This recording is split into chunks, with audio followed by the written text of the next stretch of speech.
Hello dear students, welcome back my channel physics SPC. Work power and energy का एक question. A rod of length 1 metre and mass 0.5 kg hinged at the one end is initially hanging vertical. The other end is now raised slowly until it's make an angle 60 degree with the vertical. The required work is, और चार choice दे रखी है। कैसे करें देखें। तो सबसे पहले एक डायग्राम बनाइए कि एक रॉड है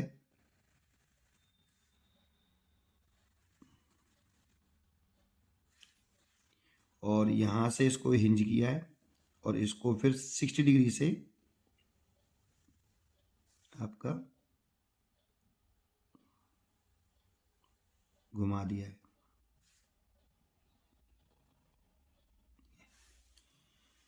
ठीक, यहाँ से ये हिंज है। ठीक, और इस रॉड की जो लेंथ दे रखी है ये एल दे रखी है और एल इज इक्वल टू दे रखा है आपको 1 मीटर और रॉड का जो मास है वो 0.5 kg है। ठीक, अब कह रहा है कि इस जगह पर एक अप्लाइड फोर्स लगाया हुआ है ऐसे एफ अप्लाइड,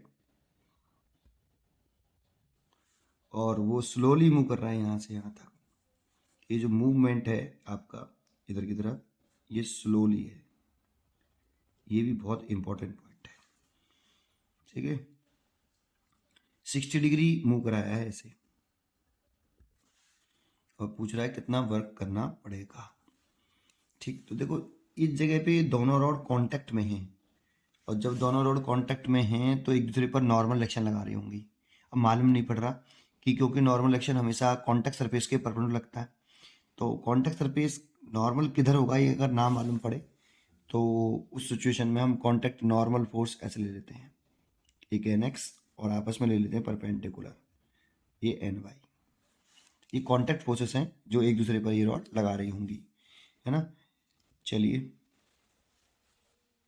यहाँ पे हिंज रॉड नहीं, दोनों रॉड नहीं, एक ही रॉड है, सॉरी एक रॉड है, लेकिन ये जो हिंज है ना उसके कांटेक्ट में है। तो हिंज और किसके बीच में, एक रॉड के बीच में, कांटेक्ट सर्फेसेस के बीच में फोर्स लग रहा हो और मालूम पड़ नहीं रहा कि किधर लग रहेगा, इसीलिए इधर की तरफ कंसीडर कर लिया। रॉड एक ही है बेटा। ठीक, थोड़ा सा सेंटेंस गलत निकला, कोई नहीं, आगे बढ़ते हैं। अब इसका जो सेंटर ऑफ मास होगा, देखो अब ये पूरी रॉड का मास है।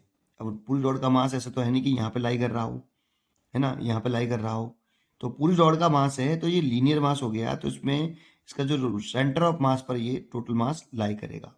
तो मान लो ये इसका सेंटर ऑफ मास है, दैट मीन्स ये सेंटर ऑफ मास है, तो ये वाली जो लंबाई हो गई यहाँ से यहाँ तक ये L/2 हो गई।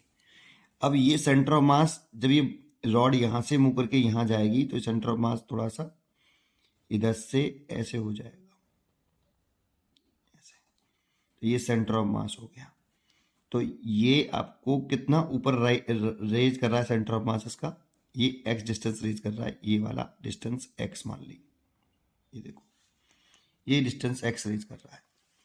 तो सबसे पहले हम इस x डिस्टेंस को अगर कैलकुलेट करें कि जरूरत पड़ेगी अभी इस x की, तो सबसे पहले इसी को कैलकुलेट करके दिखा देता हूँ मैं आपको।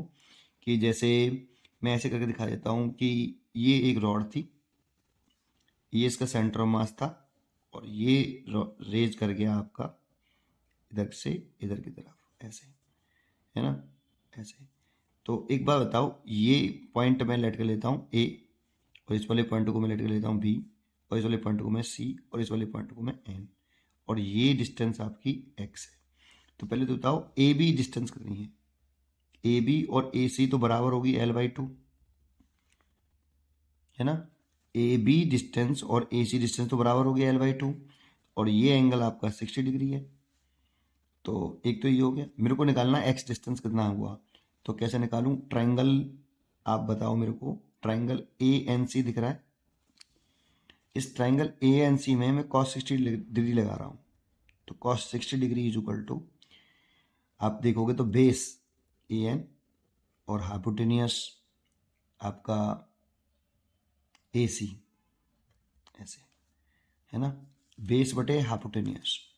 तो यहाँ से आप अगर क्या निकालो, ए एन निकालो, तो A N is equal to A C cos 60 degree और ए सी है आपका L/2 cos 60 डिग्री, ये ए एन निकले आया।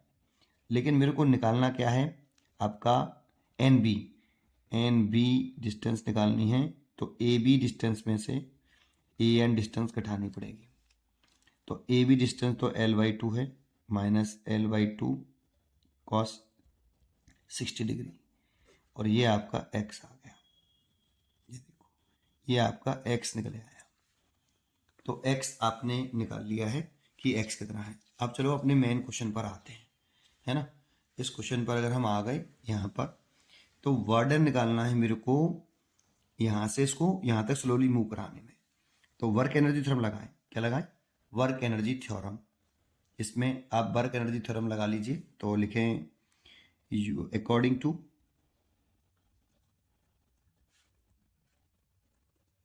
Work energy theorem. अब इसमें कहते हैं work done by all forces, work done by all forces, इसको साइड कर देते हैं। Work done by all forces is equal to change in kinetic energy, है ना।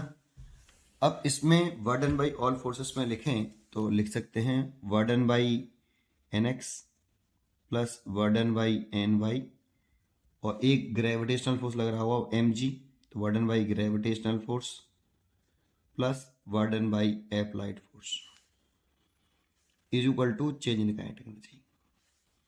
लेकिन यहाँ पर क्वेश्चन में कहा है कि इस रॉड को आप कैसे ऊपर ले जाओ, अदर एंड को स्लोली। तो स्लोली का मतलब है कि इतना धीरे धीरे ले जाओ, बहुत धीरे ले जाओ कि इसकी काइनेटिक एनर्जी में कोई चेंज ना आए, है ना, काइनेटिक एनर्जी कांस्टेंट रहे। तो यहाँ जो वर्ड यूज किया है जो कि डेल्टा के 0 एज स्लोली ब्रॉट, ये सबसे इंपॉर्टेंट लाइन है आपकी कि उसे स्लोली मूव करा रहे हैं, इतना धीरे मूव करा रहे हैं तो उसकी काइनेटिक एनर्जी कांस्टेंट रहे, है ना, और चेंज इन काइनेटिक एनर्जी 0 हो। तो चेंज इन काइनेटिक एनर्जी 0 हो गई एक। And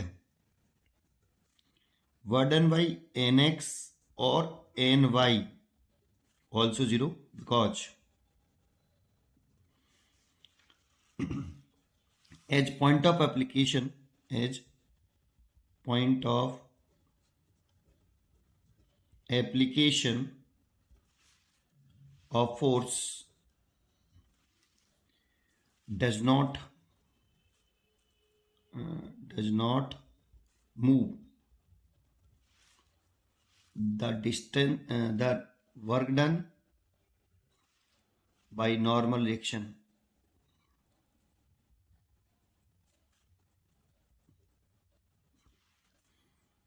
is 0। क्योंकि जिस पॉइंट पर ये नॉर्मल रिएक्शन लग रहे हैं, वो जिस पॉइंट ऑफ एप्लीकेशन पर ये फोर्स वर्क कर रहा है, नॉर्मल रिएक्शन, वो मूव नहीं कर रहे, फिक्स्ड है, इसीलिए वर्डन बाई नॉर्मल रिएक्शन इज 0। ठीक, इसीलिए देयरफॉर सेंटेंस हो गया ये 0 है प्लस ये 0 है। और एक चीज और लिख दूं यहां, एंड वर्डन बाई जो ग्रेविटेशनल फोर्स है, जी कंजर्वेटिव फोर्स है, इसलिए इसे माइनस का डेल्टा यू लिख सकते हैं ये। तो इसीलिए इसकी जगह पे लिख दिया माइनस का डेल्टा यू और प्लस डब्लू एफ बराबर चेंज का एनर्जी 0। ये वाली वैल्यू मैंने इस वाले में पुट कर दी। यहाँ से डब्लू एफ निकाला अगर मैंने तो वो डेल्टा यू आया, और डब्लू एफ निकाला तो ये हो गया final potential energy minus initial potential energy. और इनिशियल हम देख लेते हैं, इसको मैं ग्रेविटेशनल रेफरेंस लेवल कंसीडर कर ले रहा हूं, that means initial potential energy 0। ये इंपॉर्टेंट पॉइंट, इसको माना है मैंने reference level, gravitational reference level, इस जगह पर हम पोटेंशियल एनर्जी 0 कंसीडर कर लेते हैं। ठीक, अब फाइनल पोटेंशियल एनर्जी लिखे हैं तो इस ग्रेविटेशनल रेफरेंस लेवल से ये जो पॉइंट ऑफ मास है एम, ये यहां से यहां पे मूव कर गया है, है ना, यहीं पे तो सारा मास है, तो ये मूव कर गया यहाँ पर, इस जगह पर। तो कितना रेज करा है, एक्स हाइट रेज किया है, इसीलिए फाइनल पोटेंशियल लिखे हैं तो वो एम जी एक्स, और इनिशियल लिखे हैं तो 0 हो गया। एम की वैल्यू पुट करनी है, अब एम की वैल्यू है 0.5 kg। और ये सेंटर ऑफ मास पे क्यों लिया, क्योंकि इसका जो टोटल मास है वो लीनियर एक पॉइंट पर कंसिडर नहीं है बेटा, है ना, इसीलिए 0.5। जी की वैल्यू 10 और एक्स की वैल्यू हमने निकाली, ये रही कितनी, L/2 कॉमन ले लें तो 1 माइनस कॉस 60 डिग्री। अब सोल्व करना है बस केवल, 0.5 इंटू 10 और L की वैल्यू 1 और ये 2, 1 माइनस कॉस 60 वैल्यू 1/2। तो ये आपका इसे लिख सकते हैं 5/10 इंटू 10 और ये 1/2 और ये भी 1/2, ये 10 से 10 कैंसिल, दैट मीन्स 5/4 जूल। इतना बर्डन आया बाई फोर्स, ऐसे। ठीक, ये क्वेश्चन आपको कैसा लगा कमेंट करके ज़रूर बताएं। पढ़ते रहिए और खुश रहिए। Thank you. इसकी जो चॉइस हो गई वो बी। ठीक, पढ़ते रहिए एंड खुश रहिए।